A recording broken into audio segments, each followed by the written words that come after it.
Hi, my name is Susan Milligan. And I'm Shea Wood, and we're with Lock and Key Ministries. We're glad you're back from confession. Was that a hard one?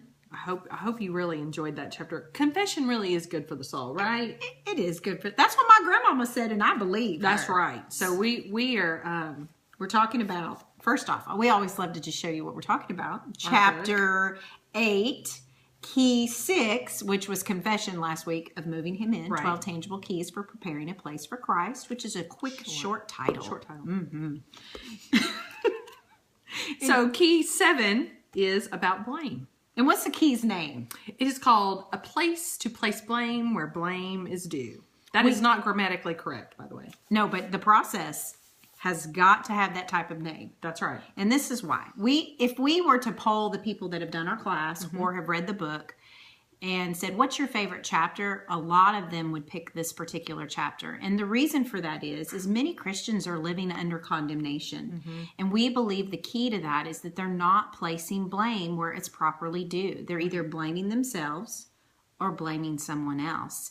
And allowing yourself to go down this process opens up the ability for Holy Spirit to personally convict you, right, or show you where you've been violated. Yeah, and that can be a hard place to be because, you know, you find yourself, or I found myself a lot of times in circumstances and situations and relationships where things would go wrong, and I would blame myself. I would say, well, I didn't do enough. I didn't say the right thing, or I must have hurt their feelings, or whatever. And so I always came back to, well, it must be my fault.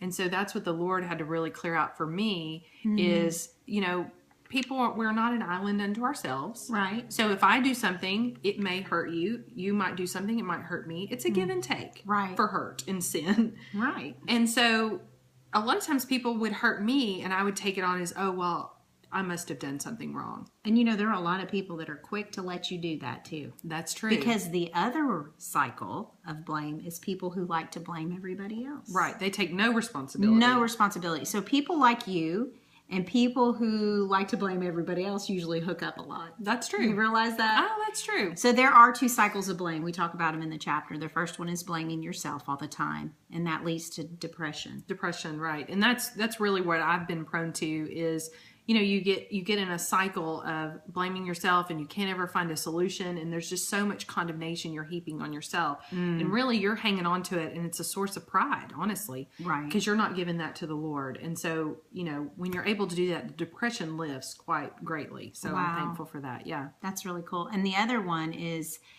placing or blaming others. There's 2 ways that can be done. You blame other people, you accuse, or you excuse their behavior. Right. Where you're like, oh, I'm going to just think the best of them. Right. They didn't mean to do that. But there's been an offense. It needs to be acknowledged, and it needs to walk through the process of blaming and forgiveness, which we'll talk about next week. Ha ha ha!